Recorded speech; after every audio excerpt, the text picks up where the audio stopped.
Welcome everybody to the next matchup in the Yu-Gi-Oh! Generation Next tournament here on the HomeBoiz channel, and today we have Howard X Miller, a professional duelist, going up against the one, the only Chumley Huffington. So this should be a pretty fair matchup, right guys? Here we have the main monster of Howard's deck.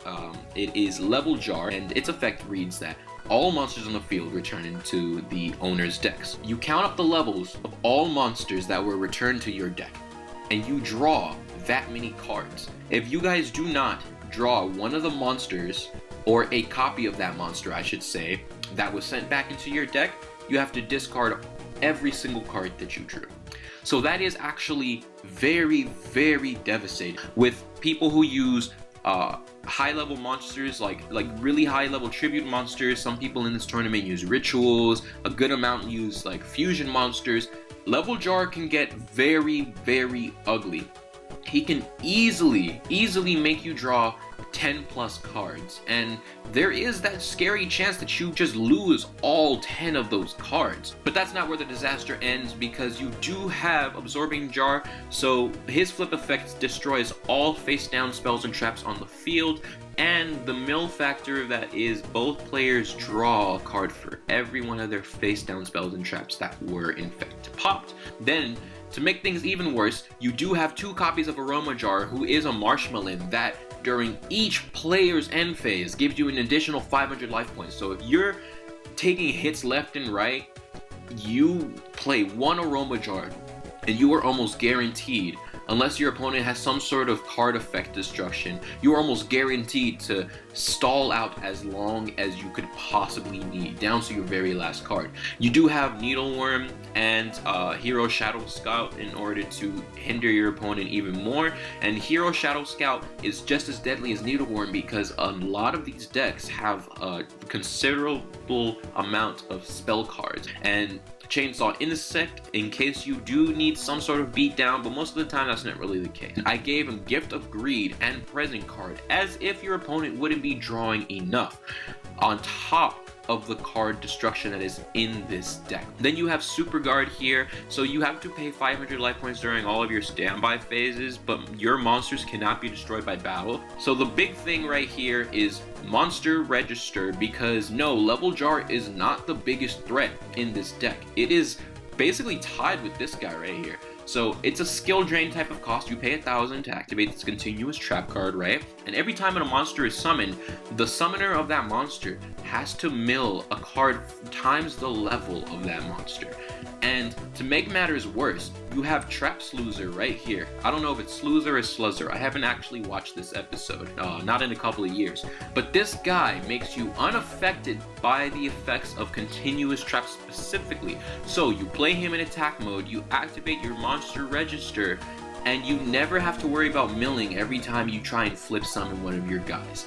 You have Purse with a Hole, so that if you force your opponent to draw a shit ton of cards, and they have 6 or more, they have to dump their hand until they have 5. You have Elegant Light level 4, so that in case with the effect of Level Jar or whatever it may be, this card goes to the graveyard because of a card effect, you get to search any monster in your deck. And Soul Connection here straight up says, search any monster from your deck.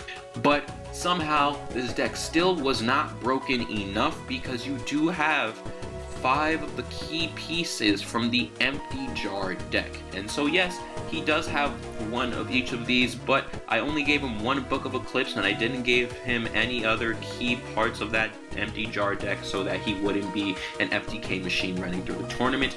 But with all that being said, the competition is indeed tough. Let us see what Chumley is going with.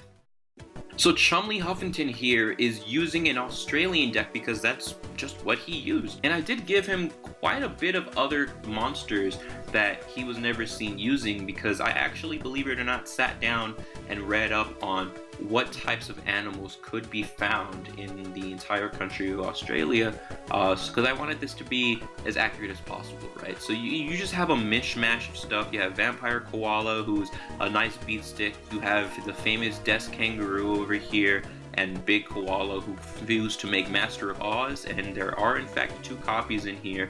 You have Desk Koala, right? And Death Koala here can be actually pretty nice in this matchup, because if Howard happens to draw a sizable number of cards with a level draw or something like that, and he keeps his hand, Death Koala can do insane amounts of damage. Then you have Bubonic Vermin, who can do some nice deck thinning for you. However, that will really hurt Chumley in this matchup, and same thing with Hyena in the side deck here. The deck thinning with cards like Rescue Cat, you just really do not want that. However, there is one card in here where deck thinning might come in clutch, and that is Eucalyptus Mole. And so upon destruction, you summon any koala monster from your deck. Now, yes, you can summon Sea Koala and go into your fusion Koala, who can destroy a monster on the field at the cost of a beast in your hand, right? However, you can in fact just special summon Big Koala from your deck, and that is the #1 reason why there are 3 of this guy in here. There is some slight stalling, but not too much. You have a Scapegoat because it summons beasts, right? And you do actually have a Solemn Warning, because as I was building this deck, I came to the realization that Chumley's deck, you know, no matter how hard I tried, was not going to be that great of a deck. And so I felt that he needed this very powerful trap card, counter trap, mind you, in order to balance things out. You do actually have Ayers Rock Sunrise, which is a card that he illustrated over at Pegasus' company. And so you go ahead and special summon a beast from your graveyard, and for all the other beast monsters that are in there, your opponent's monsters will lose 200 points for that one turn. And so that will allow for almost any monster in this deck to beat over some major threats. In case face downs are a problem, you do have the 1 copy of Nobleman Extermination. There are other cards in here which are just simple attack buffs, or there's like slight board clearing, you could say. Super Rush Headlong will be your best card destruction choice in this entire deck. But with all that being said, let's cut right to the duel.